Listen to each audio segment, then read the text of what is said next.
and Donald Trump is having a hard time keeping his cover up in check because he's so incompetent and demented. He can't keep his story straight. But one person that has their story very straight is Ghislaine Maxwell, who has now appealed to the United States Supreme Court on the basis that Alex Acosta gave her immunity in Florida. That was under the direction of Pam Bondi, by the way.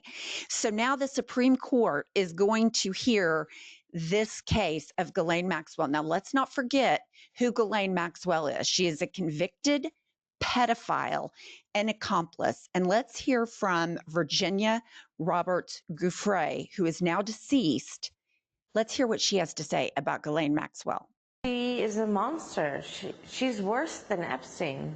She did things even worse than Epstein did. She was vicious, she was evil, and she was a woman. Her lawyers have said Ghislaine Maxwell is not a Jeffrey Epstein, that she has been a victim of media spin. They're doing their job, but I know that woman. I've known her really well. Put it this way.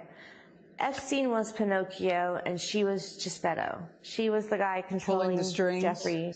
Yep, she was pulling the strings. She had his money. He had her contacts. But Ghislaine was much more conniving and smart than Epstein ever was. Ghislaine Maxwell rode around in a car and looked for girls in school uniforms so that Jeffrey Epstein could pay them $250 to give him a massage while naked. These are little girls in school, and Ghislaine Maxwell was the procurer of those people.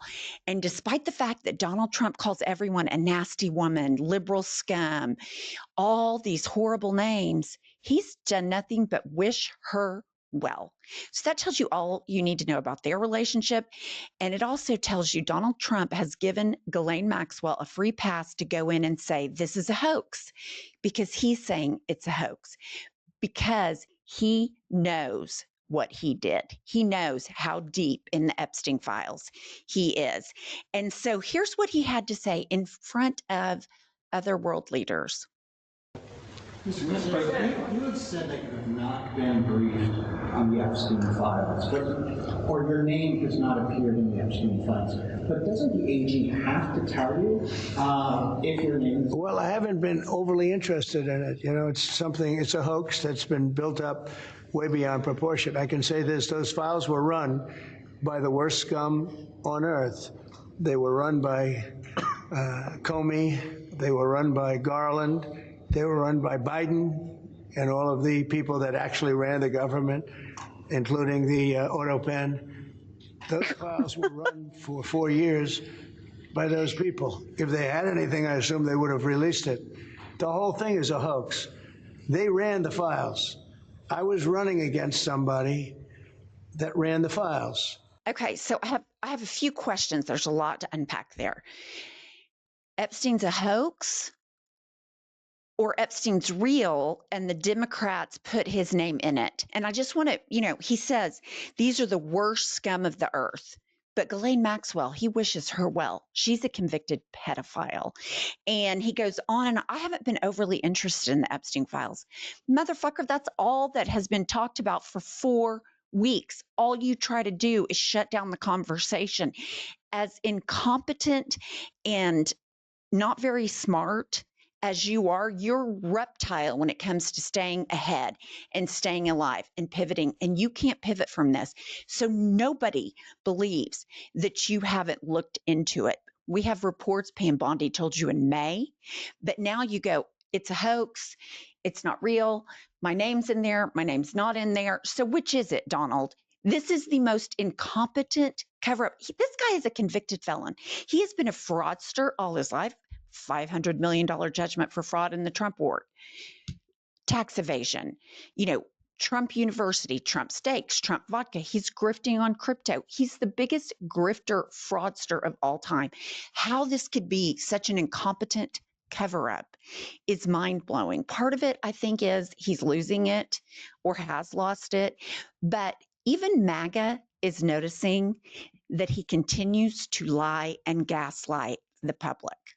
just going to hang around. This is a line in the sand. Yeah. This one's Yeah. a line in the sand. Yeah. Because this is one where there's a lot of stuff about, you know, when we thought Trump was going to come in and a lot of things are going to be resolved. Yeah. We're going to drain the swamp. We're going to figure everything out.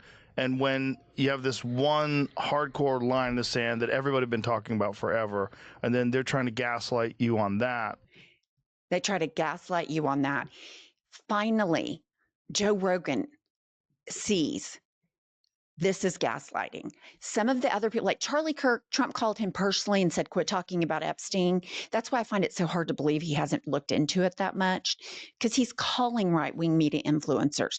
But you've got Candace Owens, you've got Joe Rogan, you have Nick Fuentes, you have a ton of the right-wing echo chamber saying Trump is hiding something. This stinks to high heaven that he will not release the files. And what he did do is he sent Todd Blanche, his personal criminal attorney, down there to talk to her. Just remember, no one has more reason to lie and cover for Donald Trump and his involvement with Epstein than Ghislaine Maxwell. He is the one person that can get her out of prison. And then what I find so interesting is Trump says he dumped Jeffrey Epstein after their 15-year love affair bromance. Jeffrey Epstein, I've read reports, he dumped Trump because Trump doesn't pay his bills. Well, that's believable because we all know Trump doesn't pay his bills. But so it turns out, again, in the incompetent cover-up mode, Trump can't stick with the lie that he didn't hang out with Jeffrey Epstein anymore because of little girls. He can't keep it together. The cover-up, he can't keep it together. Here's what he said yesterday. Writing stories about the time you threw him out of Mar-a-Lago. Can you settle that? What was it about? What caused the breach for him? That's such old history. Very easy to explain, but I don't want to waste your time by explaining it. But for years, I wouldn't talk to Jeffrey Epstein. I wouldn't talk because he did something that was inappropriate. He hired help. And I said, don't ever do that again. He stole people that worked for me. I said, don't ever do that again. He did it again. And I threw him out of the place, persona non grata. I threw him out, and that was it. I'm glad I did, if you want to know the truth. Okay, this is also in the same press conference. He had never had the privilege of going to Epstein Island, but a couple things to unpack there.